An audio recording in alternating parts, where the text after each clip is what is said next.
In our perpetually noisy world, where every moment vies for attention, there exists a quietly powerful breed of individuals who speak only when necessary and who carry themselves with unfaltering composure. Rather than viewing silence as mere absence of sound, they understand it as a profound statement.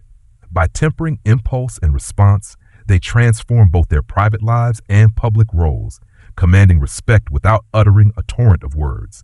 From the incessant digital pings to rapid-fire conversations that flit from one topic to the next, modern life assaults us with chaos.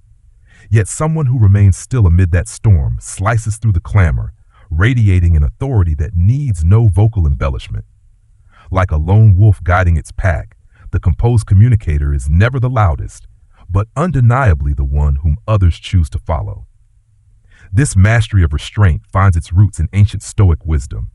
To govern life, one must first govern the mind. Silence, then, is not a cowed retreat, but a battlefield where we conquer impulsive reactions and distractions. By choosing not to speak or to react instantly, whether through angry words or hasty defenses, we sharpen our ability to perceive events clearly, to reflect deeply, and to respond only when our words will carry true weight. Why does this measured approach hold such sway over our interactions? At its core, three intertwined dynamics come into play: the magnetism of genuine listening, the strategic potency of well-timed pauses, and the reputation forged by consistent self-restraint. The first, listen before you speak. To listen before speaking is to treat dialogue as a dance rather than a duel. Imagine stepping into any conversation, be it a business meeting, a casual coffee chat, or a heated debate, with the singular intention of understanding the other person's world. This intention isn't passive. It is an active commitment to map the contours of someone else's perspective before charting your course. In this way, listening becomes an act of respect, an offering of attention that says your thoughts matter. Practically speaking, developing this level of attentiveness begins long before a word is exchanged. It calls for a conscious decision to quiet the inner monologue that so often races ahead, composing rebuttals or spinning narratives about what we think we know. Instead, we adopt an open physical posture, uncrossed arms, relaxed shoulders, a slight forward lean that signals openness. Our breathing slows to match the speaker's rhythm, forging an unconscious bond that roots trust in the shared cadence of two people breathing in synchrony. But body language and breath control, while essential, serve only as the gateway to deeper engagement. The core of listening lies in mental discipline, the ability to hold back judgments, predictions, and emotional reactions until the speaker has fully expressed their thought. Whenever a fragment of criticism or a memory from past experiences surfaces, the listener gently tucks it away in a mental inbox, acknowledging it without allowing it to derail the present moment. When the speaker's words finally conclude, the true work of listening begins: reflection. Instead of responding with an immediate nod or an off-the-cuff agreement, the composed listener pauses for a heartbeat and offers a paraphrase such as, "If I'm hearing you correctly, you felt frustrated when the deadline changed without warning. Has that captured your experience?" This rearticulation does more than check accuracy. It validates the emotional undertone of the message, acknowledging that communication is not just about facts, but also about feelings carried beneath the surface. This reflective step transforms a one-sided monologue into a two-way street. The speaker, feeling truly heard, often elaborates, shares finer details, or corrects any misinterpretation. In practice, this can reveal hidden challenges, like unspoken resource constraints in a project, or unexpected insights, like personal motivations driving a colleague's suggestion. In both professional and personal realms, these clarifications build deeper rapport and prevent misunderstandings that could later fracture relationships. As this habit takes root, its benefits compound. In organizational settings, meetings once plagued by crosstalk become structured exchanges where each voice is honored. Team members find the courage to surface novel ideas, knowing they will be received before being dissected. In friendships and family dynamics, this form of listening translates into a profound sense of belonging. Loved ones feel seen, and conflicts dissolve under the weight of genuine attention. Internally, the practice of listening first cultivates patience. With each conversation, you reinforce the neural pathways that counter impulsivity, teaching your mind that cognitive space before response is a source of strength rather than a vulnerability. Gradually, the instinct to interrupt or hijack dialogue yields to a calm presence that invites others to step into the conversational arena first. Moreover, mastering this form of listening extends beyond one-on-one interactions. In group contexts, the attentive listener notices who is speaking less and intentionally draws them in. "I'd love to hear your thoughts, Maria," they might say, ensuring that quieter voices are not drowned out. This not only broadens the pool of ideas, but also fosters inclusivity, signaling that every contribution is valued. On a deeper level, listening before speaking embodies a fundamental shift, from viewing conversation as competition to seeing it as co-creation.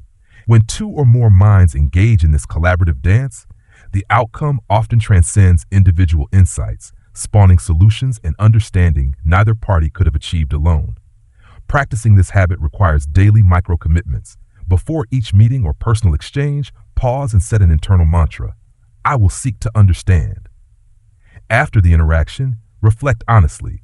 Where did I interrupt? Where did I truly hold space? Over time, these reflections become a mirror, revealing progress and areas for refinement. In sum, choosing to listen before speaking is far more than a social nicety. It is a strategic and transformative practice. It shapes environments of trust, unlocks deeper intelligence in conversations, and builds a reservoir of patience within yourself.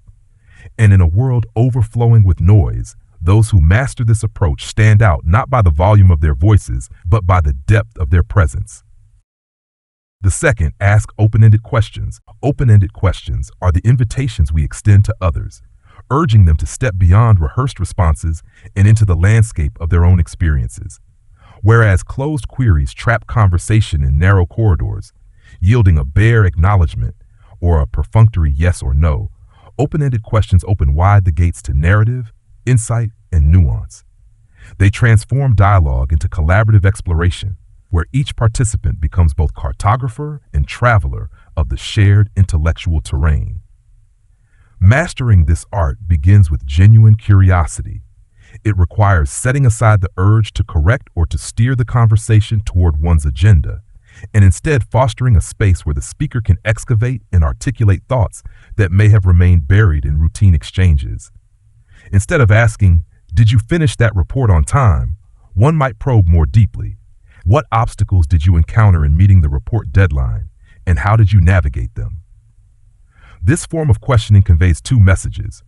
First, that problems are learning opportunities.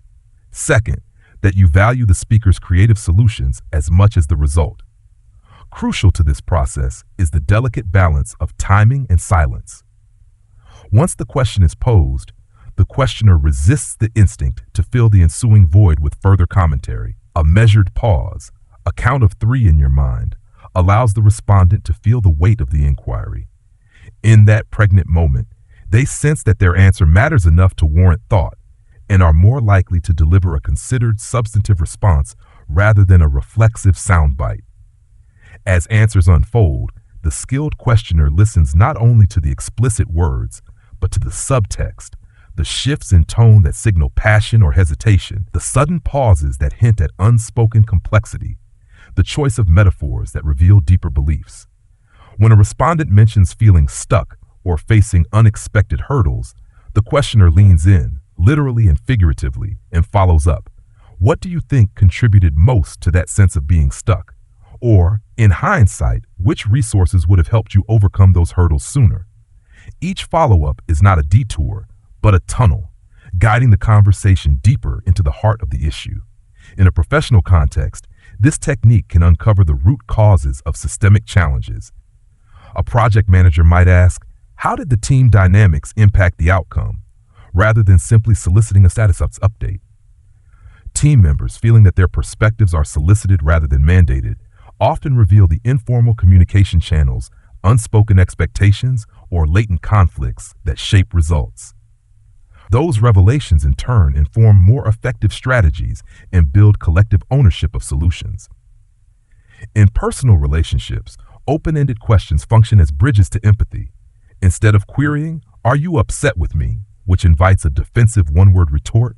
One might gently ask, can you help me understand what's been weighing on your mind since our last conversation? This form of inquiry recognizes the other person's emotional complexity and offers them the floor to share fears, disappointments, or hopes they may otherwise keep hidden. Such candor, once voiced, often dissolves barriers and paves the way for genuine reconciliation or deeper intimacy. The power of open-ended questions also extends to self-reflection. When you catch yourself wrestling with indecision, whether about a career move, a creative project, or a personal dilemma, you can direct those questions inward. What outcome matters most to me in this situation, and why? By turning curiosity inward, you harness the same exploratory energy that elicits profound disclosures from others. Only now you apply it to your motivations and values. Of course, not all open-ended questions are created equal. The most potent inquiries are framed without judgment, assumptions, or hidden agendas. They begin with how, what, or tell me about, rather than the loaded why that can sound accusatory. For example, what challenges surprised you most during that process invites detail, while why were you unprepared risks triggering defensiveness.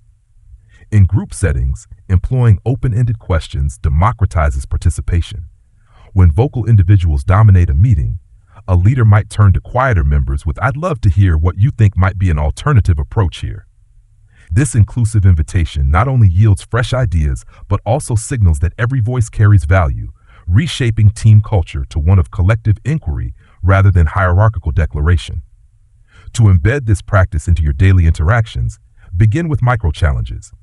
In your next conversation, consciously replace one leading or closed question with an open-ended variant. Notice the difference in the depth of the response. Over time, you develop a mental repertoire of go-to prompts that elicit clarity and introspection. What was the most important lesson you learned from this experience? How did that decision align with your broader goals? Tell me about a moment that surprised you along the way. After each exchange, reflect on the impact. Did the question uncover new information? Did the speaker appear more engaged or open? Did your relationship with them feel more collaborative? Recording these observations in a brief journal cultivates awareness and reinforces the neural pathways that underpin this skill. Ultimately, asking open-ended questions is not merely a rhetorical device. It is a manifestation of respect and genuine interest. It signals to others that you regard their experiences as valuable, that you believe their inner world contains insights worth sharing. And in so doing, you build deeper trust, foster innovation, and transform ordinary conversation into a shared journey of discovery. Third, pause and reflect. Between the broadsides of thought and the volley of speech lies a fertile space, an interlude in which clarity is born and composure takes root.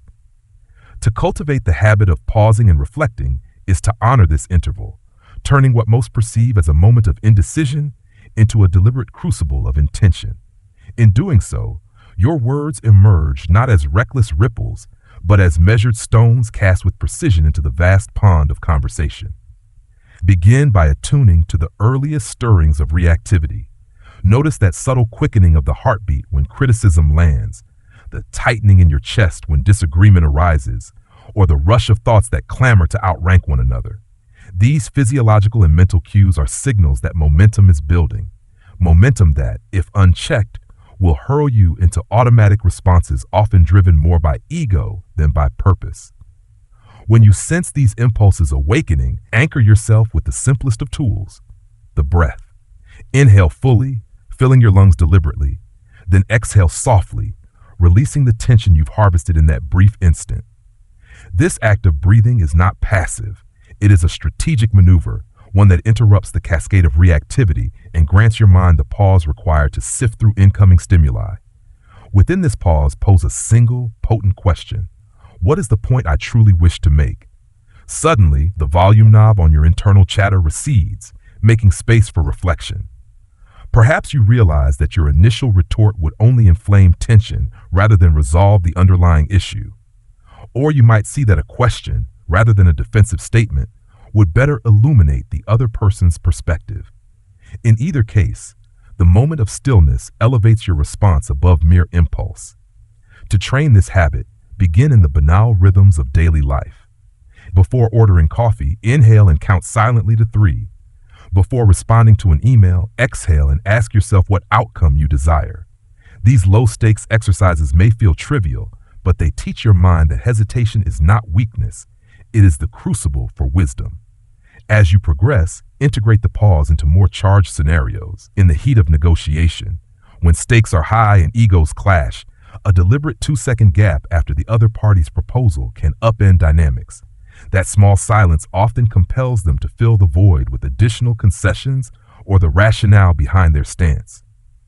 In family conflicts, a measured pause before defense signals empathy. It tells your loved ones you are listening, not just for flaws to counter, but for truths to honor. Yet the true power of this practice lies in its ability to reshape your internal dialogue. Over time, the pause becomes a mental muscle that flexes reflexively at the first sign of discord. Reactive speech, once second nature, yields to considered articulation. You find yourself framing responses not merely to protect your image, but to advance the conversation. Your voice, once hurried and sharp, becomes patient and precise. This transformation extends beyond the words you utter. Internally, you cultivate equanimity, an anchor of calm that remains unshaken even amid turbulence.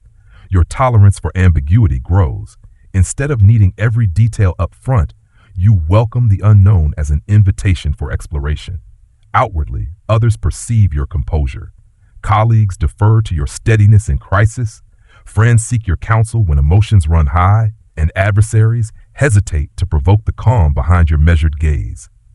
To deepen the practice, incorporate reflective journaling alongside the pause.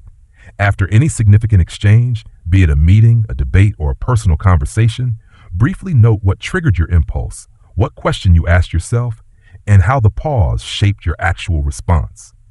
Over weeks, these notes form a map of your progress, illuminating patterns and highlighting moments where the pause unlocked fresh perspective. Additionally, explore variations on the pause itself. Some moments call for a silent witness, a quiet minute of presence where you listen without an agenda before offering any words. In digital communication, a typed ellipsis or a brief "let me think about that" serves as a virtual pause, preventing hasty follow-ups in email or chat. By adapting the core principle to different contexts, you build versatility in wielding the pause as both sword and shield. In the long run, embracing pause and reflection redefines how you relate to time. Conversations cease to feel like races to the finish. They become shared journeys along a landscape where each step, each breath carries weight. You move away from the tyranny of immediacy and toward a sovereignty over your speech. Ultimately, the pause is a declaration of inner authority.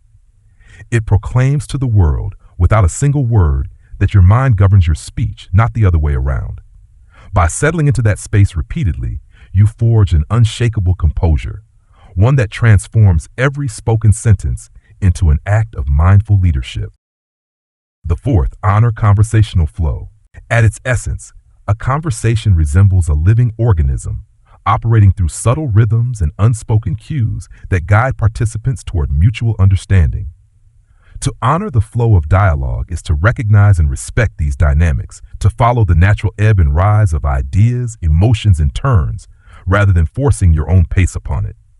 When you learn to read and adapt to conversational signals, you transform exchanges into harmonious collaborations where each contribution finds its proper moment and resonance. The first step in honoring conversational flow is cultivating acute perceptual awareness.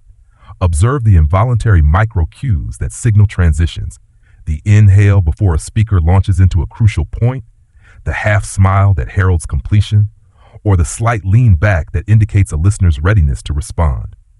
These nonverbal rhythms are as meaningful as words themselves, serving as punctuation marks that delineate the narrative arc. By attuning to them, you avoid speaking over another or interrupting at inopportune moments, which can fracture trust and obscure meaning. Imagine a brainstorming session in which ideas snap back and forth like a tennis match. Without flow management, participants may speak at cross purposes, raising objections mid-sentence or rushing to assert their perspective without digesting what preceded.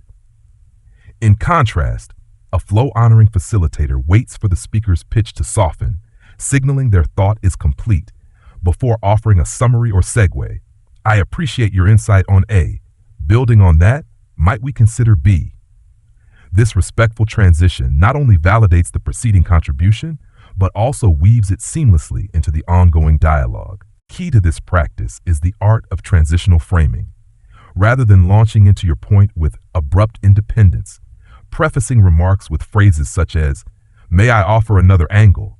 or "Let me reflect on what you just said," signals deference to the conversational structure. It demonstrates that your words are intended not as a counterpoint, but as a continuation, an additive thread in a tapestry woven by multiple voices. Another facet of conversational flow lies in calibrating the length and density of your contributions. Monologues, even if well-intentioned, can overwhelm the shared space, stalling the collective momentum. Instead, break your input into digestible segments. Present one key idea, pause to gauge reactions, and then proceed based on the feedback. This incremental approach mirrors musical phrasing, allowing others the time and space to internalize and respond to each motif before the next unfolds.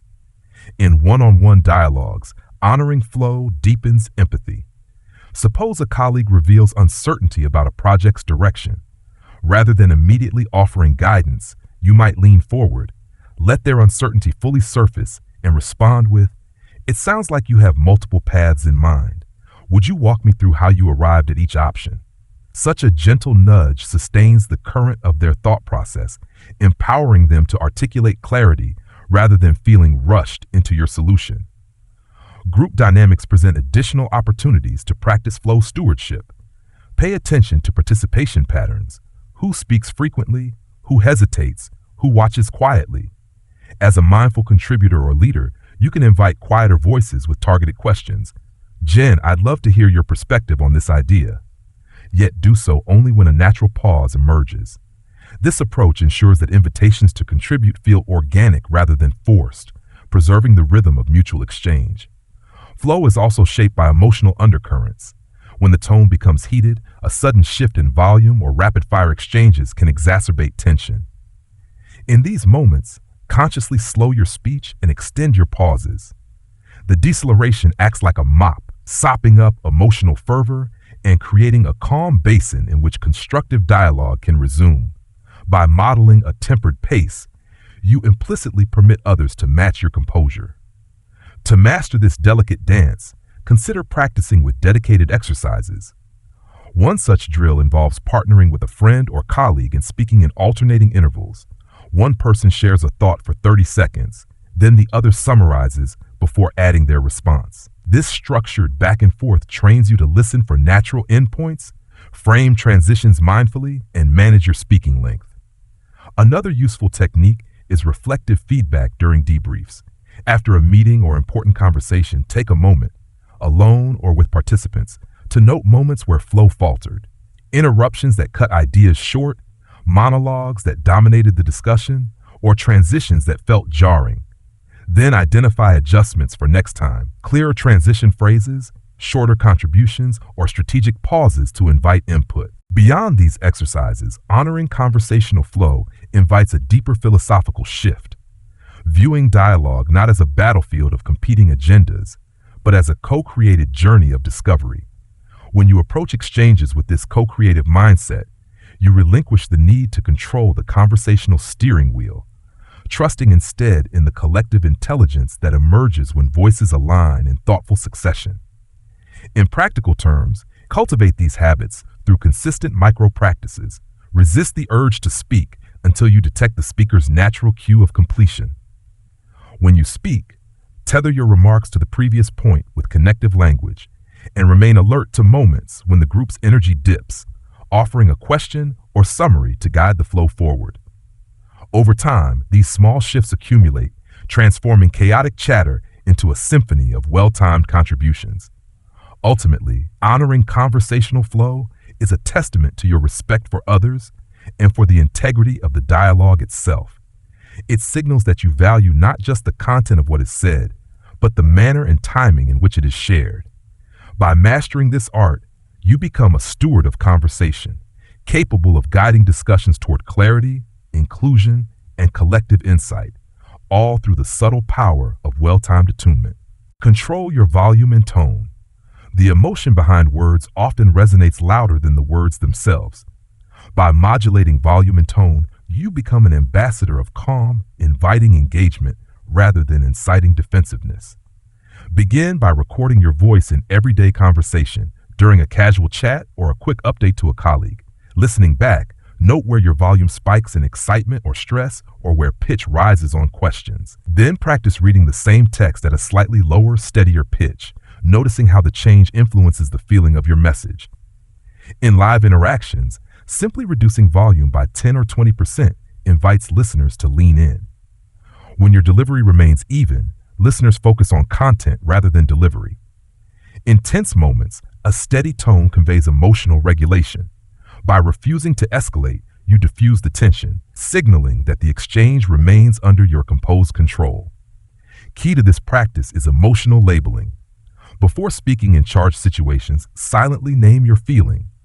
This is frustration, or this is excitement, and choose a neutral, warm tone to accompany your message. This small pause interrupts automatic shouting or quavering voice and replaces it with an intentional steadiness that commands respect. Mastery of these 5 pillars, listening first, asking curiosity-driven questions, pausing deliberately, honoring dialogue rhythm, and modulating voice, requires sustained repetition. Begin each day with a brief reflection on your intention to embody these habits. At midday, note one moment where you exercised restraint and one where you slipped. In the evening, journal the impact. Did someone open up when you asked a meaningful question? Did a well-timed pause shift the tone of a debate? Over weeks and months, these practices forge new neural pathways, transforming conscious effort into effortless habit. Conversations evolve from draining noise into energizing exchanges. Colleagues, friends, and family sense your composed presence and mirror it. Your capacity to influence, to connect, and to lead deepens not through force, but through the quiet power of well-chosen words and strategic silence. The journey toward composed authority is ongoing. It demands vigilance, peer accountability, periodic retreats into silence, and celebration of every small victory. But with each intentional practice, you edge closer to a state where silence itself becomes your ally, and every word you speak carries the weight of purpose. Begin today. Listen more than you speak. Ask to learn rather than to assert. Pause to reflect. Respect the rhythm of dialogue, and let your voice be calm and measured. In doing so, you gift yourself and those around you a space of true presence, and you unlock the quiet revolution of inner calm that reshapes every interaction into an opportunity for growth, connection, and lasting influence. As you stand at the threshold of this journey, remember that composed power is not a destination, but a living practice, one that grows richer with each intentional choice you make. In a world where noise and haste too often drown out clarity, your commitment to silence, reflection, and measured speech becomes a beacon for yourself and those around you. Embrace the quiet spaces between words as fertile ground for insight, and let each thoughtful question you ask be a bridge to deeper understanding. Carry this conclusion with you. Every dialogue is an opportunity to reinforce your inner authority and to model the grace that transforms ordinary interactions into memorable moments of connection. When challenges arise, pause and draw upon the reservoir of composure you have been cultivating. When decisions loom, listen deeply first and let the wisdom you've gleaned guide your response.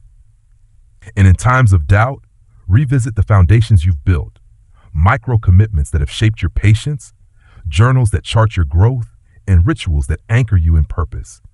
Above all, delight in the subtle victories. The nod of appreciation when you paraphrase a colleague's idea, the spark of curiosity ignited by an open-ended question, or the calm acceptance that follows a well-placed pause. These moments may seem small, but they form the mosaic of your evolving presence. They remind you that meaningful influence is born not from volume or force, but from authenticity, intentionality, and the courage to wield silence as your ally. Now, go forward and let your composed words and quiet confidence shape the world around you. The power of inner calm is yours to claim, one breath, one question, and one deliberate pause at a time.